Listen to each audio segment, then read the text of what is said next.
Hello friends, welcome to Biology Very Easy. Today we are going to discuss translation, means protein synthesis. As you know that the proteins are the most important biomolecules inside the cell which can function as enzymes and they regulate all the activities. And how these proteins are formed, already we have discussed earlier in the previous video that the entire protein synthesis depends upon the central dogma, in which the DNA molecule transcribes one mRNA and this mRNA is translated into proteins. That means for protein synthesis, the central dogma, the idea about central dogma is very essential. So this is known as transcription, this is known as translation, and that is the point of our discussion. Now where this protein synthesis will take place? What are the different requirements for protein synthesis? First thing, if we discuss the different requirements for translation of protein synthesis, first, this mRNA is required because what type of protein will be synthesized, that blueprint lies in the DNA. And the DNA will transcribe the message in mRNA. And this mRNA will be decoded into amino acids which will combine together to give rise to proteins. So, first thing is messenger RNA is required. Second thing, tRNA. What is the function of tRNA? It is transfer RNA. It will transfer the different types of amino acids. For protein, there are 20 different types of amino acids. The amino acids are present in the cytoplasm. So, the tRNA will transfer these amino acids from the cytoplasm to the site of ribosome. Now, the third one is rRNA. Now, how this rRNA plays an important role? rRNA is the major constituent of ribosomes. And the entire protein synthesis will take place in the ribosomes. Again, this rRNA is catalytic in nature. That means the entire ribosome is also catalytic in nature. So, without this rRNA, the protein synthesis cannot take place. Next thing, ribosome. Ribosome provides the site where the protein synthesis will take place. Next, amino acids. Because the amino acids are the raw material which will be polymerized, which will be condensed to give rise to a polypeptide or a protein. Next, it requires also energy. Energy in form of ATP and GTP. At some places ATP is required, at some places GTP is required. Next, it requires magnesium ions, because magnesium ions are required for combining the two subunits of ribosome. Next, it also requires some translation factors, and these translation factors may be initiation factors which may be again IF1, IF2 and IF3. Then there are elongation factors, and the elongation factors may be EF, EFTU, EFTS and EFG. And there are also some termination factors, or we can call it as releasing factor or RF. And this RF, it again may be RF1, RF2, RF3, like this. So these are the different requirements for protein synthesis. Now how they play different roles during this protein synthesis, now we have to discuss. You know that protein is a polymer of amino acids. That means amino acids are the raw materials which will polymerize to give rise to a protein. But these amino acids which are present in cytoplasm, they are in inactive states. And unless they are activated, they cannot be polymerized. So the first thing of this protein synthesis is activation of amino acids. the first point is activation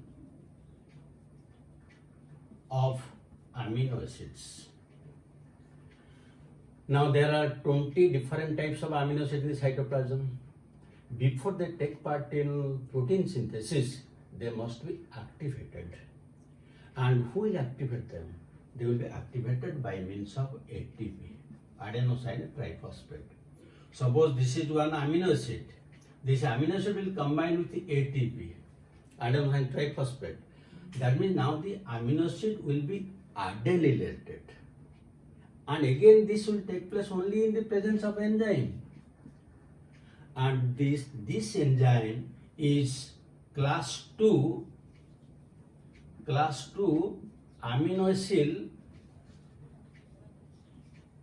tRNA synthetase.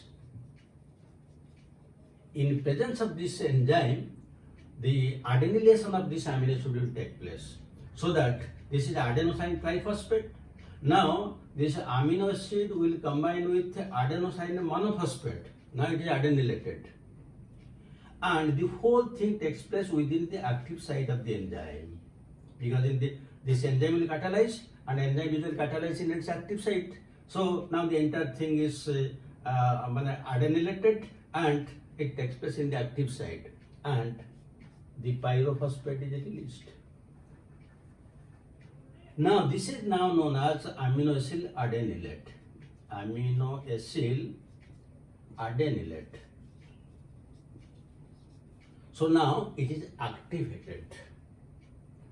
Now it is activated, but how it will take part in protein synthesis? It has to go to the site of ribosome, and who will carry it?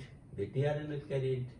So now this activated or amino acyl adenylate will combine with the tRNA in the second point of our discussion, which is known as charging of tRNA.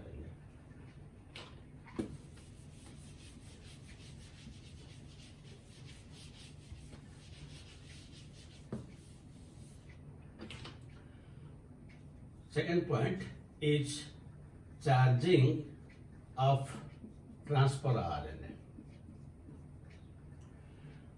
Now give more attention because this is a very important point. Now what is the structure of an tRNA? tRNA structure we have discussed earlier. It has a cloverleaf structure like this. There are different loops are there. Here one is variable loop is there. This is 3', this is 5', and at the 3' end there is the CCA.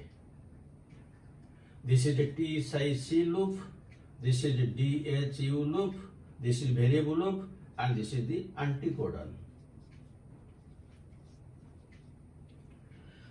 Now this will carry the amino acid. Now the amino acid is present in what form? This is the amino acid AMP, which is attached to the enzyme. This is amino acyl adenylate. So where it will combine, how it is combining you mark.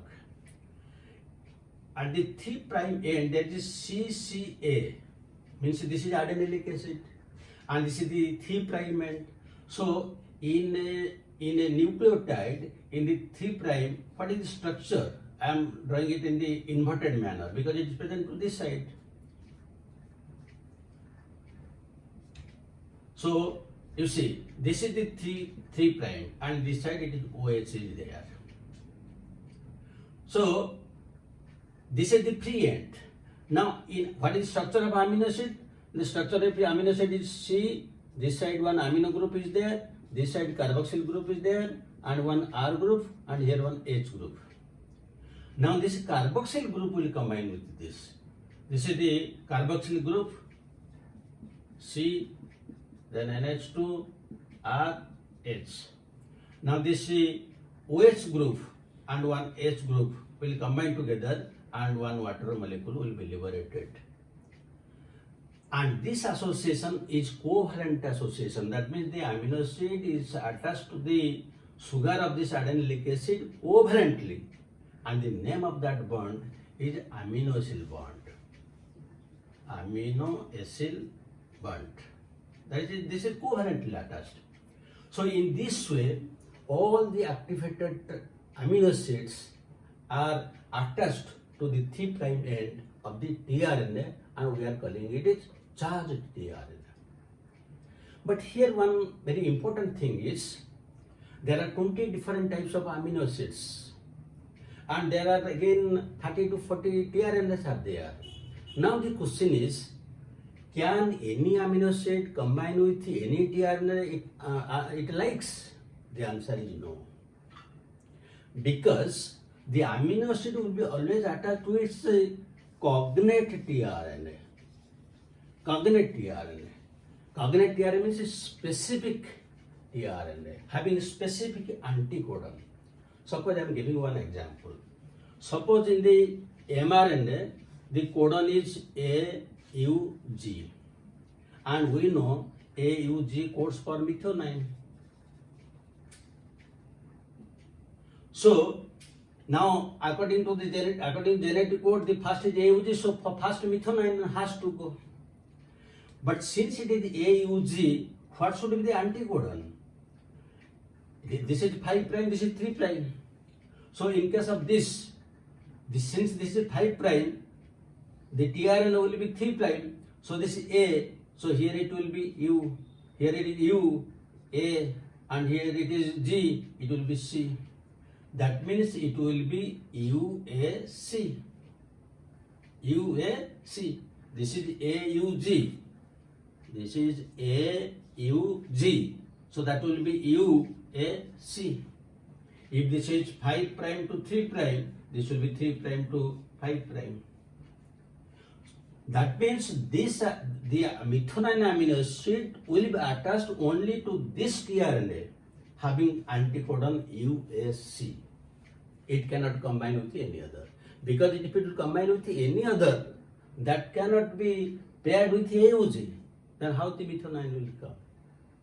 So that is very important. Each amino acid has to be attached with only its specific RNA or cognate RNA.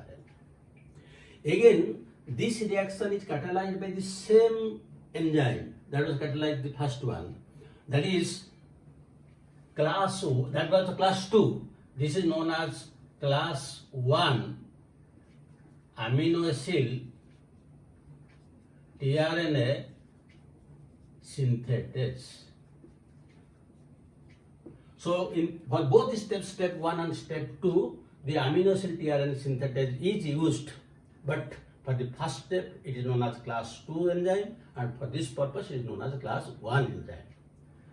Another importance of this enzyme is, this is very, very specific. Very, very specific means that means for each type of amino acid there is a specific tRNA synthetase. Suppose methionine will be attached to tRNA, then the amino acid will be amino acid tRNA synthetase, it will be methionine tRNA synthetase. Suppose valine will take part, then that will be valine tRNA synthetase. Suppose a tryptophan, it will be tryptophan tRNA synthetase. That means for 20 different types of amino acids, 20 different types of enzymes are there, because it is very specific. Number 2, this amino acid tRNA synthetase has proofreading capacity. Suppose a wrong amino acid will be attached to this, or we will try to be attached to this, it will be kicked out, because that is the wrong one. That is the role played by the amino acid tRNA synthesis. So this is the preliminary idea. What is protein synthesis? What are the requirements? How it is activated and it's charged. The next thing is how the protein's formation is initiated, elongated and terminated. But that we'll discuss in translation part 2. Now I will give you 1 or 2 questions.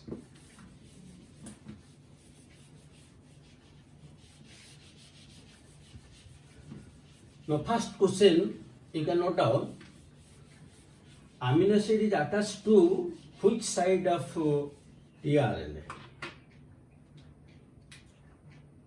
Amino acid is attached to which side of tRNA. A choice 5 prime end, B choice 3 prime end, C choice T size C loop, D choice DHU loop. Then second one, which ion combines the ribosomal subunits? A choice manganese, B choice magnesium, C choice iron, D choice copper. You will be able to answer all these questions. Hope you have enjoyed the video.